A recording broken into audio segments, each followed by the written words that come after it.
David, we're going to be talking about Abdul El-Sayed, a man who wears T-shirts that are far too tight for him. But that's a thing with younger men now, isn't it? I know it's a thing because I keep getting it in my social media feeds. This, get rid of your old guy shorts, get rid of your old guy T-shirts. So the algorithm thinks you're a man of a certain age. Well, the algorithm thinks I've got biceps. I don't know where they get that from. It's not just the T-shirts. You get the adverts for chair yoga. Do you get them? I do. Chair yoga. Something called flat butt technology. What on earth is that? Well, goodness knows, but scientists clearly have been employed to find out. What worries me, though, is why it's in my feed. Who's been talking? The only thing I get on my timeline is alternatives to Ozempic. I don't know what that says. 30 press-ups a day, isn't it? It's David Blevins in Washington, D.C. Yeah, down for 20, David. It's James Matthews, and we're both in the Trump 100 studio. You had quite the end to last week, James, didn't you? You've gone viral. Yeah, it happened after this doorstep that we did with Abdul El-Sayed. The exchange we had, it turned into a bit of a click fest. We'll discuss it. Yes, he had some interesting things to say about Donald Trump. Meanwhile, Trump himself has been busy worrying about something a bit closer to home. Well, a lot closer to home. The courts are getting in the way of his beloved ballroom again. And the President and RFK Jr. are in the Oval Office talking all things vaccines and autism again. Of course they are. Now, James, you've been all over my timeline this weekend. The doorstep. We went to Michigan, David, to do a piece on what was, as we've discussed, quite something in terms of the Democratic Party, its direction. Abdul El-Sayed, from very much the left of the party, firebrand, some call him, an outsider certainly. Well, he's very much inside the tent, elected to be the candidate for the Senate race in the November midterms. We wanted to chat to him. And the difficulty with, as you know, David, being foreign press here is that you tend to be at the back of the queue. And, it's awkward. It can be difficult to get sit-down, set-piece interviews. So he was giving a rally on Friday. We were in town in Detroit. And it was a rally to kick off the general election campaign. That's what they were calling it. It was a rally, actually, to bring unity to the party. That's what they will be all about between now and November. We went along and took our chance to try and get a quick chat, at least with Abdul El-Sayed. We designated the door that he would come in. And I have to say, when we arrived there, there was big security, very much like you would get for a presidential visit, maybe a bit less. Certainly, big police presence, etc.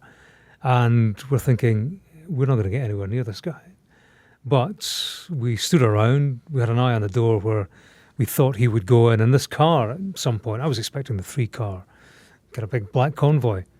This one car rocked up. There was a guy in the passenger seat with shades on. And I'm thinking we're never going to get anywhere near him. And I thought, that's him. It was like he was being dropped by an Uber, sat in the car for a couple of minutes. And I wasn't sure it was him because he had shades on, but he got out and I said, Abdul, and he turned. And of course, it was our man. So he was reluctant to speak at first, but, that changed. Donald Trump says that Donald Trump seems to think you're a gift for the Republican Party. What do you say to that? Good to meet you. Abdul, Donald Trump seems to think you're a gift to the Republican Party. What do you say to that? I'm a gift to the state of Michigan, God willing, and hope to win this election. And he says, if you pardon the language, you're full of What do you say to that? At least I don't let mine go in the middle of the Oval Office. James, you said back of the queue, not a term I would use for James Matthews, the king of the doorsteps. Wow. Or you're a Scot, so I better say the chieftain of the doorsteps. King of the queue jumpers. And we've used that term doorstep a lot already, so let's just remind people that's a journalistic term for when you want to ask questions of someone that is not prepared perhaps to answer those questions. You can see it and hear it in the video. He doesn't initially want to talk to you, James, and then there's that moment when he switches and he senses something of an opportunity. He did, yeah. I mean, he would sense, I think, weakness and danger in saying nothing, actually, because there was 30 yards between his car and the door. And, I was asking him questions. So I think in that situation, although he's come along for the night and he wants all the attention to be on the pre-prepared speech, that's why I think he didn't want to engage initially. But, I think a politician has the sense these days not to be seen to be avoiding questions, to be staying silent when you're asking him about Donald Trump and the charges that Trump is leveling against him. So, he did answer, said that he was good for the people of Michigan. But of course, there was this issue of Donald Trump having said that he was full of shit. And his response, I thought, was quite sharp. Clearly, one from the training ground, perhaps. He'd thought about it. And of course, he said, well, at least I don't let mine go in the middle of the Oval Office. And of course, that plays into speculation, certainly speculation online, that Donald Trump has an issue with incontinence in terms of odours that he may or may not be letting off. I mean, this kind of stuff, it's everywhere, so much so that I was looking at Snopes, that's a fact-checking media, organ of the media, and prominent in their coverage is the headline, "No evidence, Trump passed gas in courtroom during hush money trial." It's a story that there was no evidence to back these claims up, but we see Trump in the Oval Office in different settings and suggestions that, it's a problem he has. Abdul El-Sayed knew what he was doing clearly, and X, Instagram, TikTok have been set alight with his reply to you. I saw online someone describing it as the greatest clapback in US history. Maybe a bit hyperbolic, but it still says something. We'll take it. A clapback, a retort. I thought it was punchy, certainly edgy, unlike, I think, the Democratic Party of old. And I think it makes sense for Abdul El-Sayed. We see Gavin Newsom, the California governor. He's similar. He meets Donald Trump where Trump is in terms of the rhetoric. Can you hear that thunder, David? Yeah. There's a storm coming. That's Washington, D.C. It doesn't rain by half. Talking about clapbacks. The thunder clapback. Yeah, but El-Sayed, it was sharp, wasn't it? And it's something we talked about at length in our members episode this past weekend. You will know all about the rise of the left wing in America, certainly in the Democratic Party, if you are part of our Insider Club. So if you want to subscribe to listen to that and a host of other episodes of ours that dig deep into American life and politics, there's a link in our show notes. Yeah, and remember, you get extra episodes if you're part of the Members Club. All the episodes of Trump 100 become ad-free, and you also get a weekly newsletter from all of us here in DC, as well as the ability to talk to us and to the producers of the show via our members-only forum. There you can ask questions, suggest topics for us to cover and report on, and so much more. For those of you not in the UK, we are working on making this all available to you as well, and we'll have more news on that as soon as we can. But anyway, back to Abdul El-Sayed and Michigan. It's interesting that he is providing this edge to Democratic Party politics, an edge that some might say has been missing for years, James. Yeah, it's certainly been the subject of debate inside the Democratic Party, how to handle Donald Trump. Do you maintain the moral high ground, ignore what he has to say, the charges that he levels against the party at large, individuals in particular, or do you meet him on his own terms? Do you put the boot in? It certainly seems like the online left are ready for Democrats to start getting stuck in. Points to a real appetite, I think, on the left for politicians who can land a punch rather than just absorb one. So away from the doorstep moment itself, what was your takeaway, James, from actually having met the man? I think he's somebody who's very comfortable in his own skin, David. During our brief Q&A, when he didn't initially want to speak, when he did give me an answer, he kind of put his arm around me and held me close. That. Yeah, and listen, he's well muscled, I can tell you that. And he could have huckled me. In his tight T-shirts. In his tight T-shirt. Yeah, huckled me along the road for about 10 yards or so. But, comfortable with the media. I mean, we see that. We see that in his TV appearances. We see that in terms of how he deals with the criticisms of Donald Trump. I mean, today he's been talking about jihadists getting elected. Communism, he's been rolling that one out, this red under the bed charge, which clearly Republicans are keen to pin onto El-Sayed. But he has an answer. I mean, Donald Trump talks about him being a hater of Jewish people. El-Sayed's answer to that is that he loves and reveres Judaism and the Jewish people. And he draws a clear distinction between respecting the faith and criticising, as he does, the Israeli government or lobbying groups like, AIPAC, the funding organisation that represents Israeli interests. So his challenge is to neutralise. There's that thunder again. That's serious, David. Good job we're inside. His challenge is to neutralise these attacks by the Republicans, but within his own party, sell himself to the wider movement, as we've discussed. And actually, this tight T-shirt thing, I know we're having a laugh about it. One thing did strike me that night, in terms of presentation. I'm not sure that was a great idea. You have the party establishment, wide demographic, middle America, old, traditionally socially conservative America, looking at this new guy. They're being warned that he is the bogeyman that's going to make this country communist. And I think, for me, that's an occasion to put a shirt and tie on, actually, as the visual message that you are very much one of them. I'm not sure it's an occasion for T-shirt and jeans. I think the sartorial message being one of, I'm one of you. But now you are sounding like a man of a certain age, James.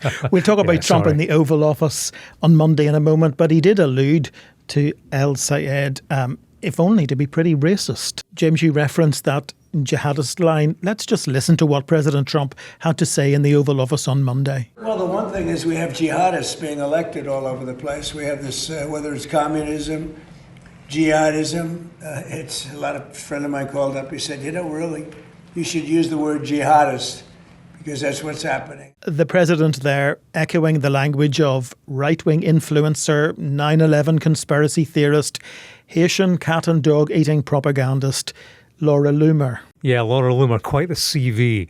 Donald Trump, as you say, David, he went on something of a rant about the Democrats in the Oval Office, talking about jihadists, complaining about Somalians, again. A reference, no doubt, to Congresswoman Ilhan Omar, whom he seems to despise. Listening to him, though, the insults, racist and prejudiced though they are increasingly tired and repetitive. His supporters might lap up this sort of stuff, but I do wonder about the rest of the general public who have heard all of this before. If his intention is to undermine support for left-wing figures like Ilhan Omar, Abdul El-Sayed, I'm not sure that's going to fly, if it hasn't already. Now, David, Monday afternoon saw an unexpected press event in the Oval Office. Health Secretary RFK Jr. and the Deputy Chief of Staff Stephen Miller, they joined Donald Trump to announce what the president said was a historic step in our mission to make America healthy again. Gold standard vaccine recommendations, the president and his health czar said. And a pledge to establish a new vaccine schedule which recommends 11 core vaccines against the worst diseases. Before now, there were 72 recommended vaccines. Trump also said that multiple visits to the doctor for vaccines instead of taking vaccines on the same day is the safest thing to do. Trump also said it was better to make multiple visits to the doctor rather than receiving all of the vaccines on the same day. Effective immediately, my administration is recognizing gold standard childhood vaccine recommendations for only 11 core vaccinations against the most serious and dangerous diseases, along with the MMR, which hopefully will be split up. You have the MMR, we want it in 3 separate vaccinations, given at separate times. Together, there could be a possibility they're quite lethal, and separately, it looks like they are not at all lethal, but just very effective. So the MMR, we want to have separate visits, separate times. The vaccine being broken into 3 separate single doses and vaccines being administered in separate visits. For example, at 1 year, you should have 5 separate visits for vaccines rather than getting them all in the same day. And I saw this early on, and I've seen proof of it, where they have a vaccination thing, looks like the size of a bottle of soda, poured into a little child's body. And bad things happen in many cases, in too many cases, because this is an explosion, this is an epidemic. There is, of course, no scientific evidence that multiple visits for vaccines is any safer than taking vaccines on the same day. If anything, that will just cost working families more, as they will have to go to the doctor more times than they had to do previously. And as for the MMR, an established vaccine around the world, what do you mean together? MMR. What did I say? MMR. No, that's how you pronounce the letter R. MMR. Sorry, brother. MMR. What It do is you say? MMR. All right. R. That's how you pronounce his R. So now you're going to you're make me wrong. Now you're going to make me really self-conscious. MMR. Sorry, brother. Or. Ignore me. R. R. Okay. David, you do you. You do you. And as for the MMR, an established vaccine taken around the world to prevent measles, mumps and rubella, the president is there unscientifically suggesting that it's lethal when it's taken as one. Yeah. David, see the MMR? Is that an established vaccine? Is that the established pronunciation? Now be very careful, James, because people attempt to interpret your religion in Northern Ireland on the basis of how you pronounce certain letters. Oh dear. So MMR, is that Protestant or Catholic? Tell me. You can probably get a vaccine for both.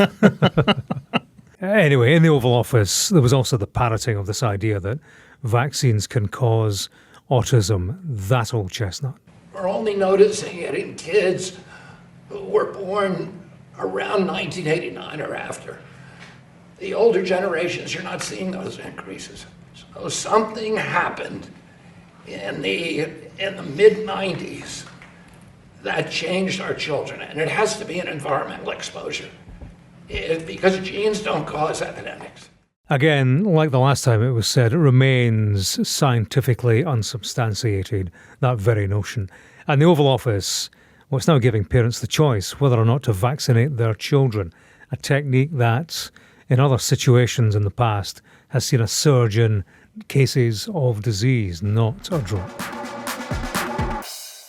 Now, before we go, James, on Friday, the master builder in the White House was told he has to stop digging. News that is bad news for the future of his beloved ballroom. Yeah, an appeals court has ruled the current construction of this ballroom, which at the moment is nothing but foundations and rubble, it must stop.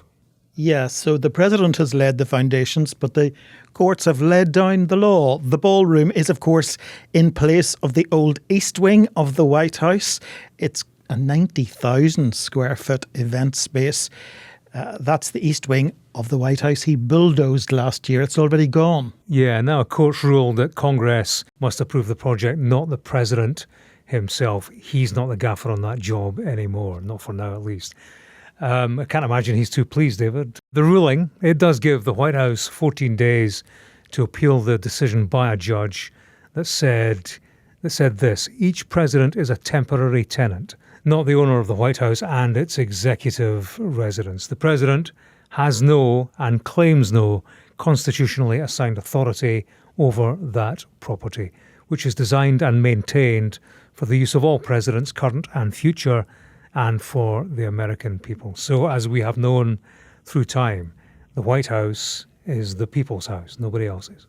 Yeah, he's definitely not pleased by this all. He argues that Congress does not have a say because public money is not being spent, even though his administration asked Congress to fork out a significant amount of money towards the ballroom. But of course, this isn't about money or even about aesthetics, whether the ballroom is beautiful or ugly. It's about who gets to decide. So even though it means the above ground construction has to stop, below ground the work can go on.